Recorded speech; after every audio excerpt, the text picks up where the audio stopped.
LawrenceHits.com. It's Wachs up close and personal with the Lawrence Television Network. And for the second year in a row, the students from SouthWest Middle School and the Future Cities Project have made it to Nationals. Woo! SouthWest Middle School! The year is 2167, and I am 199 years old, and we're going to solve a complex problem.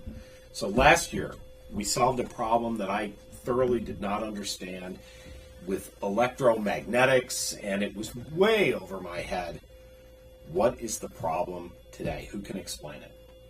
I can explain it. Jared! All right. Jared Cote. Yes.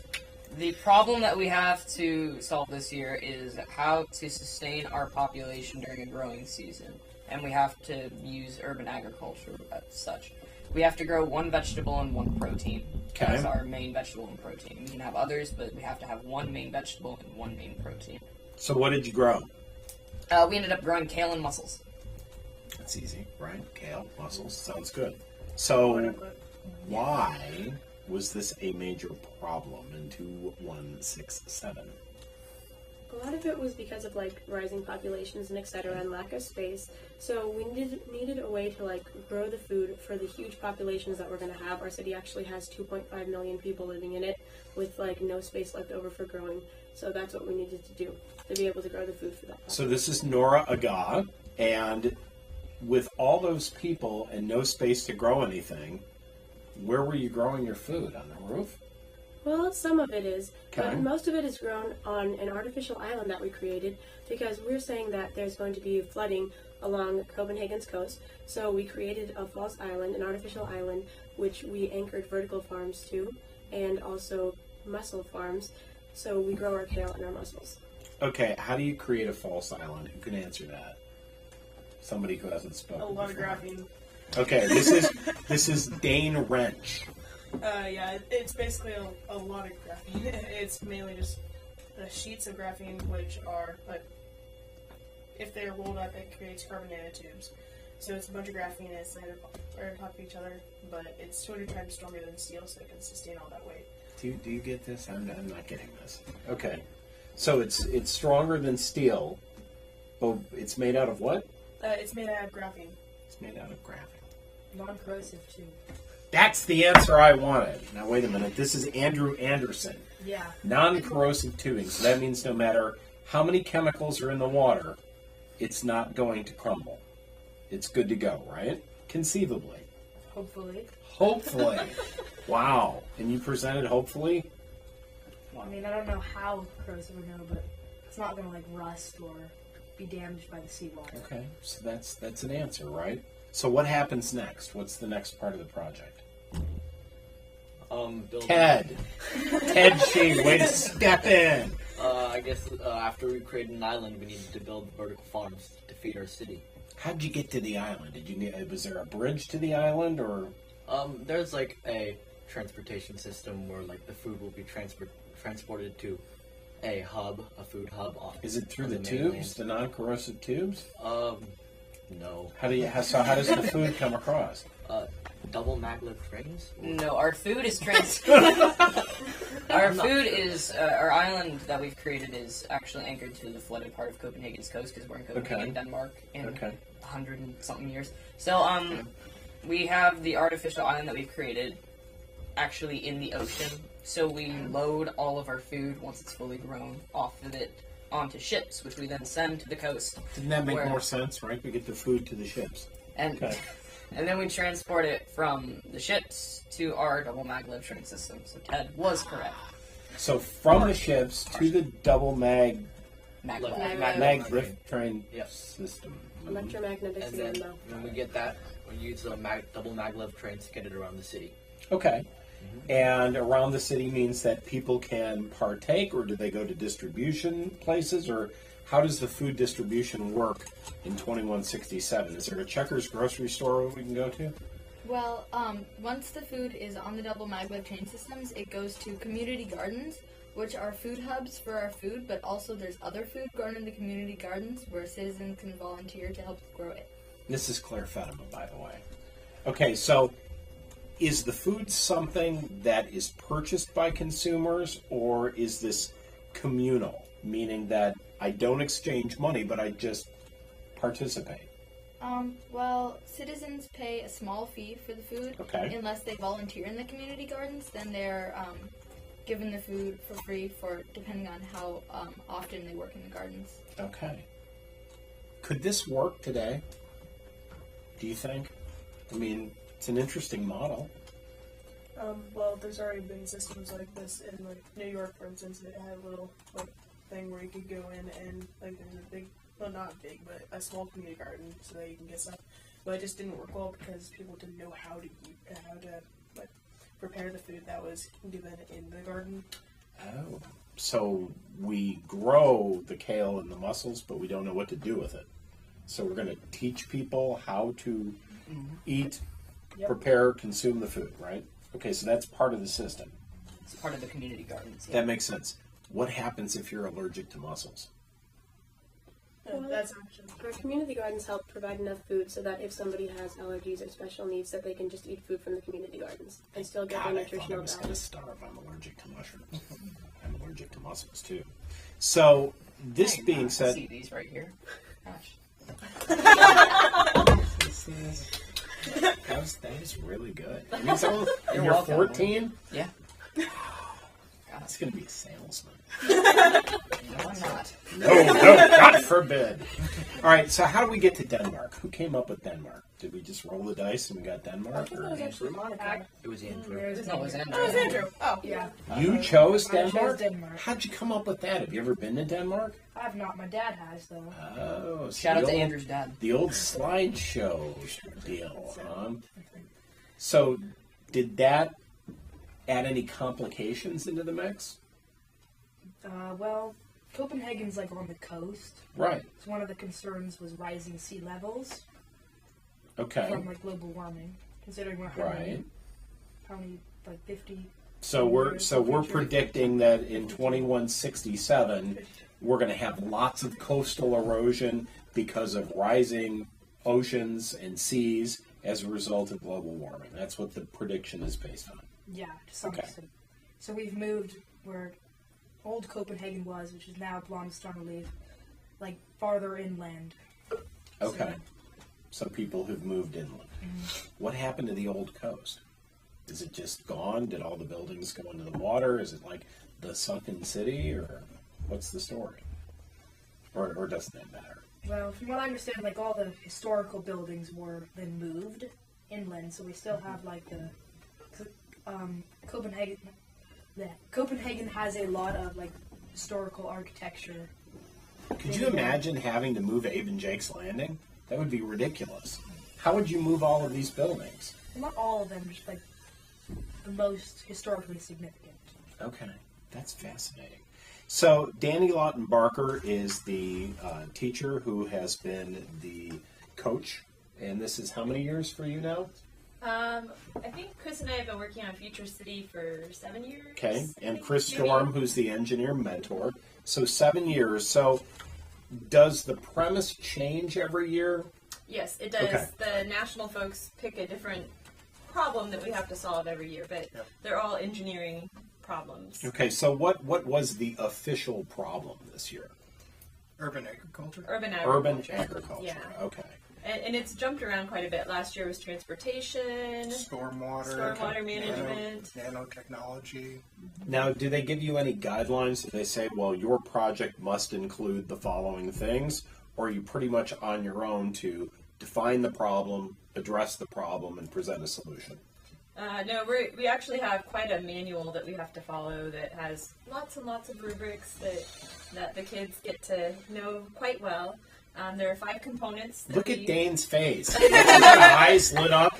Did you understand the problem the first time you heard it, or were you just like, oh my gosh, what are we going to do? Well, actually, we heard about it like the beginning of like before summer break, and we basically just like set out to like we have to do this thing, and we actually did. I think it was aquaponics, but that's what we originally did. And now I believe we're doing hydroponics with it. Hydroponic. Okay. Yeah, Okay. but yeah, we didn't really understand it. That Did you well. guys have the same reaction? Were you like, oh, this is really complex?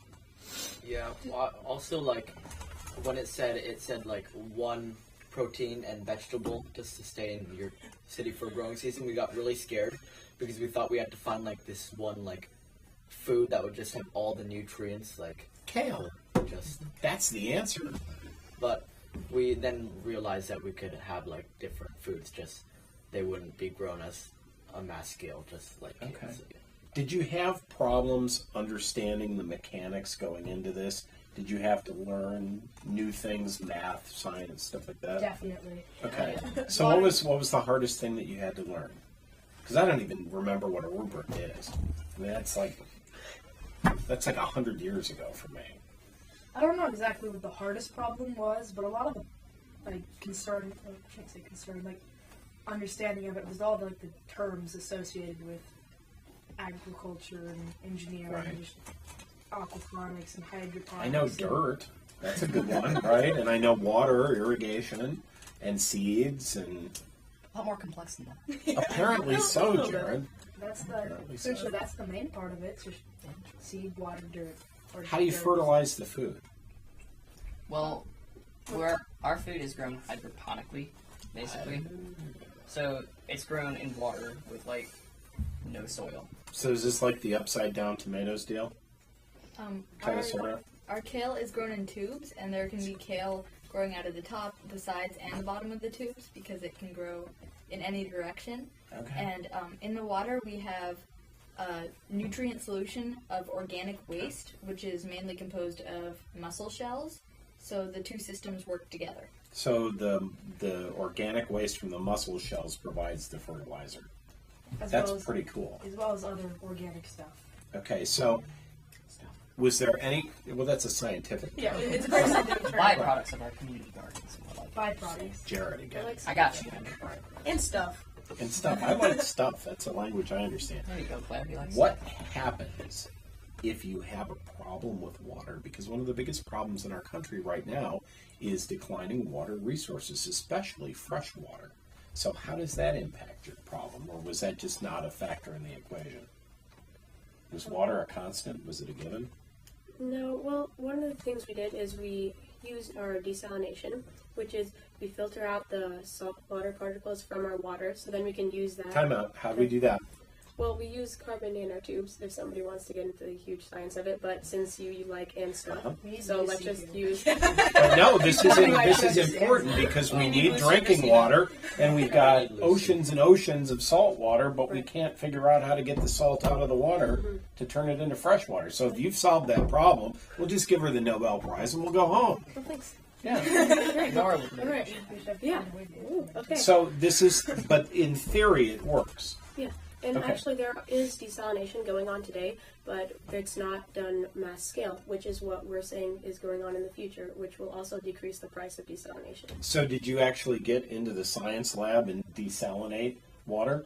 No, but we do have a friend of ours, Lucy, whose dad is a chemical engineer and knows a lot about desalination, and he was super helpful to us when we were learning So about it could be done.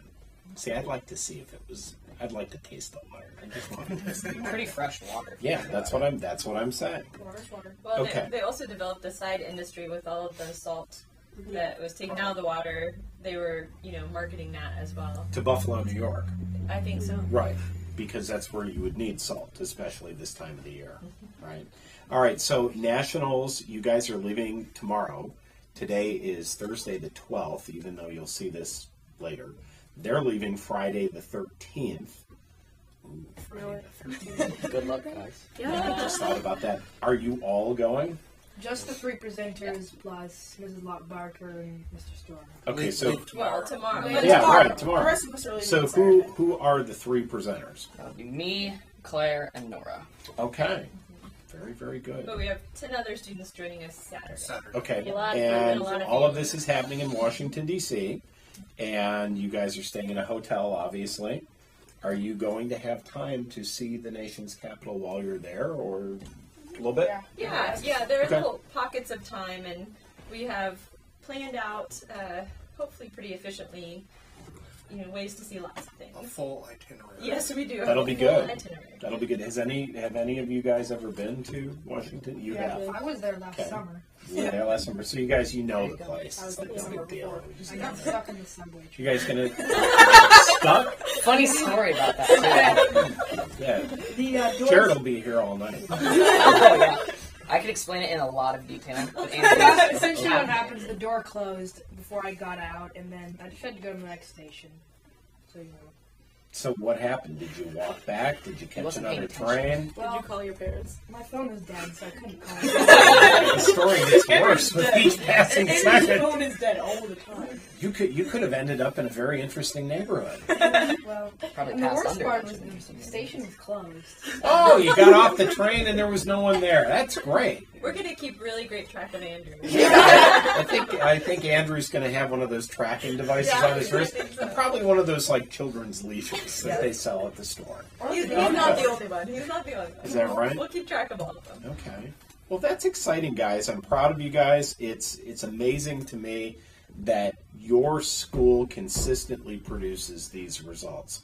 Did you expect to be back at this level this year?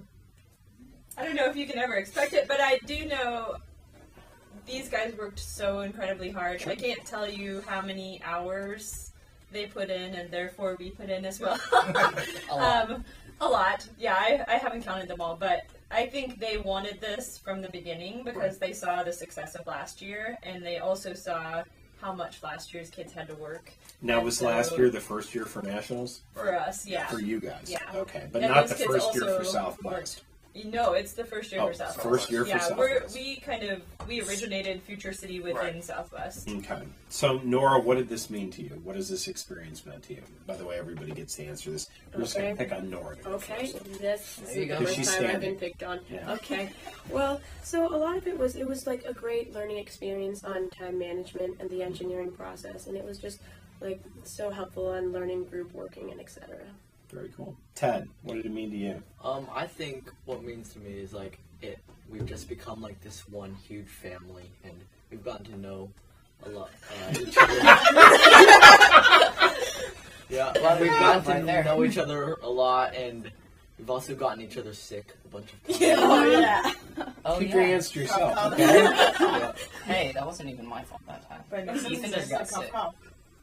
Well, it's because of Andrew and getting off at the wrong stop. That was last. Trying to contract Ebola.